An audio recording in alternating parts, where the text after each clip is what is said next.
एक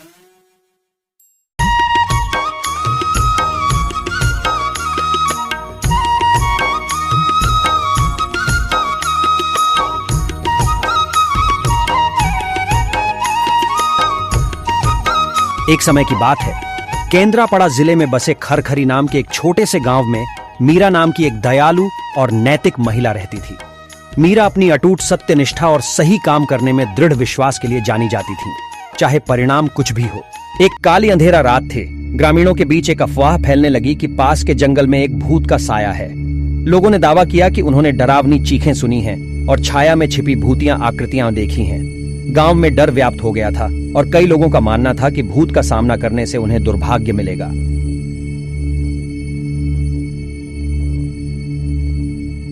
हालांकि मीरा संशय में रही।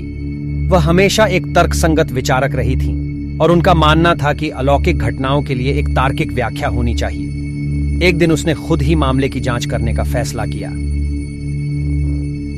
अपने साहस और मजबूत नैतिक मार्गदर्शन के साथ मीरा ने जंगल में प्रवेश किया। पेड़ सिर के ऊपर मंडरा रहे थे, भयानक छायाएं डाल रहे थे, लेकिन वह सच्चाई को उजागर करने के लिए दृढ़ संकल्पित होकर आगे बढ़ती रही। जैसे ही वह जंगल में गहराई तक चली गई, मीरा को कुछ अजीब चीज दिखाई दी।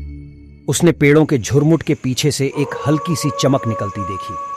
जिज्ञासावश उसका मार्गदर्शन करते हुए वह सावधानी से प्रकाश के स्रोत के पास पहुंची।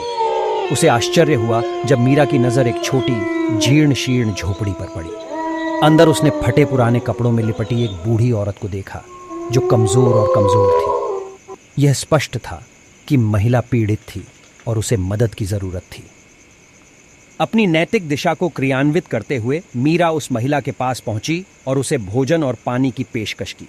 इस दयालु भाव को स्वीकार करते हुए वृद्ध महिला का चेहरा कृतज्ञता और गर्मजोशी से चमक उठा। मीरा को पता चला कि सरस्वती नाम की महिला अपने विकृत रूप के कारण समाज से तिरस्कृत होकर एकांत में रह रही थी। समय के साथ मीरा और सरस्वती के बीच गहरा रिश्ता बन गया। मीरा नियमित रूप से सरस्वती के पास जाती थी, उसके लिए भोजन लाती थी और उसके साथ रहती थी। उनकी बातचीत के माध्यम से मीरा को जंगल में अफवाह वाले भूत के पीछे की सच्चाई का पता चला। सरस्वती ने बताया कि वह दर्द और निराशा में चिल्ला रही थी, जो पेड़ों के माध्यम से गूंज रही थी और भूतिया विलाप पैदा कर रही थी, जिसने ग्रामीणों को भयभीत कर दिया था। उसका किसी को नुकसान पहुंचाने का कोई इरादा नहीं था। वह बस उसी तरीके से अपनी पीड़ा व्यक्त कर रही थी जो वह जानती थी। करुणा और सहानुभूति से मीरा को एहसास हुआ कि गांव वालों का डर गलत था। वह जानती थी कि उसे उनके और सरस्वती के बीच की दूरी को पाटना होगा, अफवाहों को दूर करना होगा और समझ को बढ़ावा देना होगा। मीरा ने गांव में एक सभा आयोजित की, जहां उन्होंने सरस्वती को अपनी कहानी साझा करने के लिए आमंत्रित किया। गांव वालों ने ध्यान से सुना, अपने गलत निर्णय के लिए अपराध बोध महसूस किया। जैसे ही उन्होंने सरस्वती के चेहरे पर दर्द और अकेलापन देखा, उन्होंने सामूहिक रूप से अपनी संकीर्णता को पहचान लिया। इससे बहुत प्रभावित होकर ग्रामीणों ने अपने तरीके बदलने और करुणा और सहानुभूति अपनाने की कसम खाई। उन्होंने सरस्वती की झोपड़ी का पुनर्निर्माण करने का फैसला किया, इसे एक अभयारण्य में बदल दिया, जहां वह सुरक्षित और स्वीकार्य महसूस कर सके।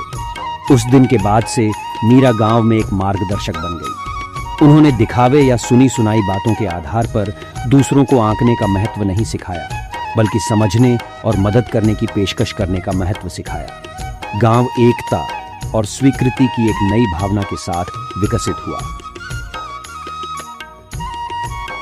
यह भारतीय नैतिक महिला भूत कहानी हमें सहानुभूति, करुणा और भय या पूर्वाग्रह के आगे न झुकने का महत्व सिखाती है। यह हमें याद दिलाता है कि दिखावे से परे देखकर और दूसरों को समझने के लिए समय निकालकर हम एक अधिक समावेशी और सामंजस्यपूर्ण समुदाय बना सकते हैं। ऐसे ही कहानी देखने के लिए हिंदी टून्स को सब्सक्राइब करें और जुड़े रहे हमारे परिवार से। जय जगन्नाथ।